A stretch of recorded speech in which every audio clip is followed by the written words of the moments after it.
This is SSPTV News, brought to you by Samsung Productions and the Hazleton Standard Speaker. More cities and towns are opening up across the country, and if you're planning on traveling when it's safe, we have hotel safety tips next.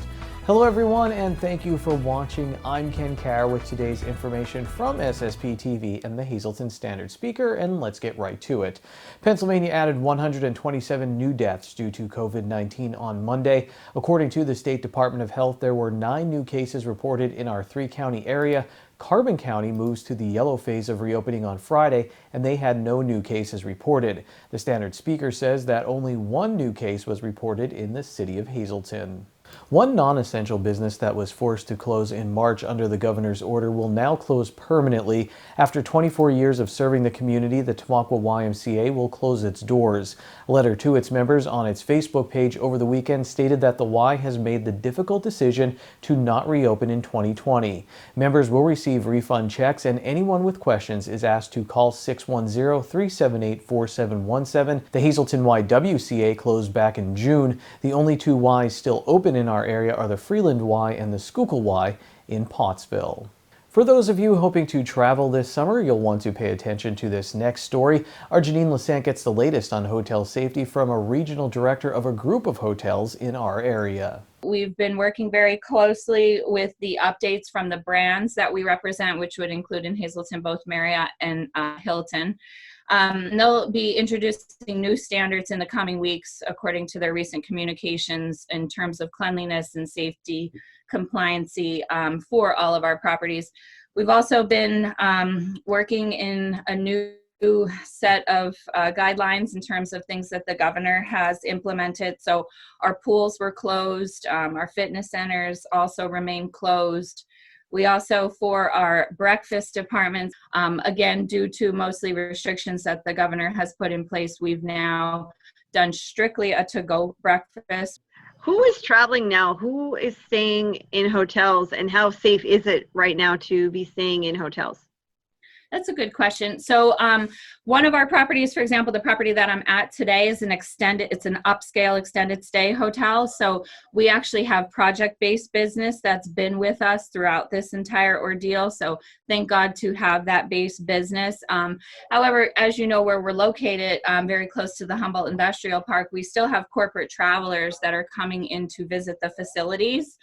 So whether it's at this property or our Hampton Inn or our Fairfield Inn, we still have many people that are coming in for work-related reasons. Most of our leisure travel we've seen drastically reduced. When you talk about safety, if people do have vacations planned and they do plan on staying in hotels, what should they be looking for as far as the safety concerns with staying at a hotel? Right. So in addition to following whatever the normal or enhanced brand guidelines would be, we do use Ecolab chemicals for cleaning and sanitizing all of our surfaces at all 3 properties. We've always had them in place. Of course, now there's just more checks in terms of inspections. We've also encouraged most of our customers to try to go to digital key, meaning instead of checking in and getting a hard key like you would have historically received, you can actually use your phone as your key, and so then it's almost like a contactless experience with the front desk. What should people be asking? Is there a checklist of things that people should be asking if they are traveling out of the state to different hotels, either this summer or this fall? Well, we have received, quite a few questions that maybe we otherwise in prior years would have not received. But a lot of times we're getting calls, is your hotel open? Will your hotel be opened?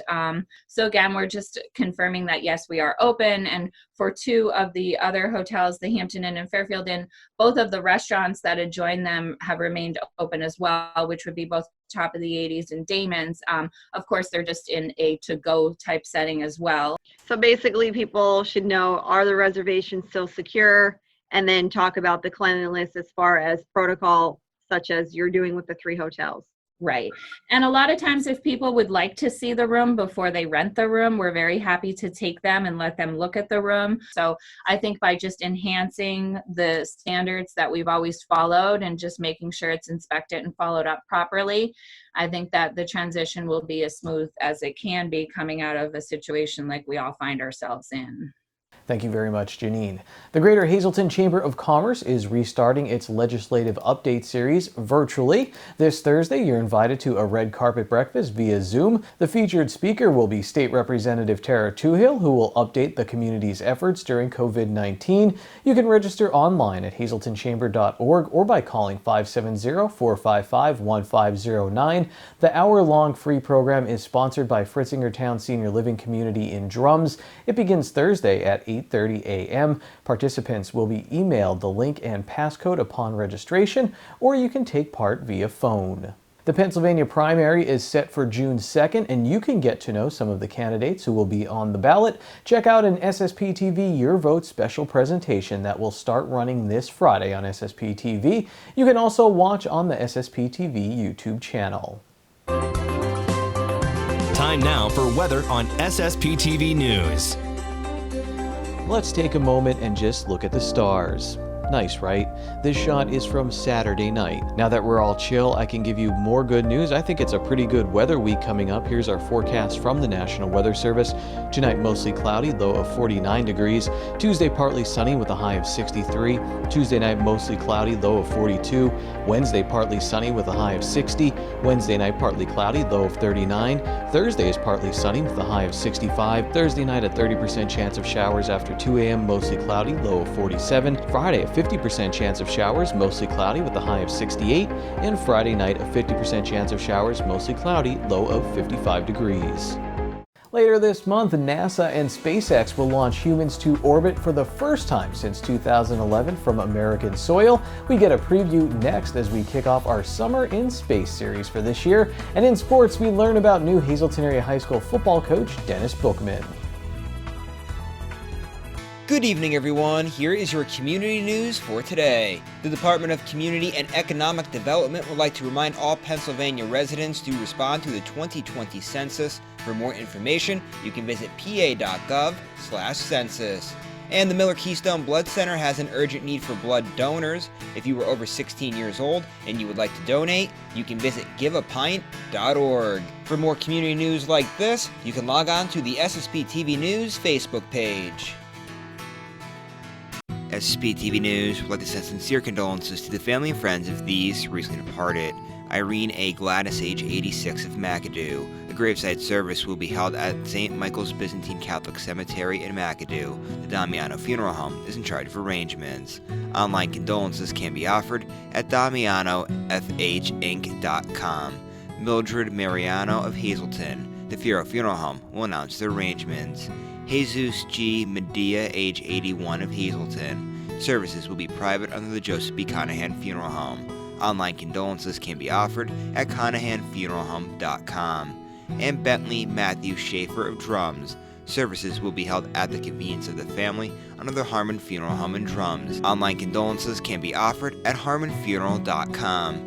Today's social and obituary report is brought to you by Harmon Funeral Homes and Crematory. Call 570-788-0977 or go to harmonfuneral.com.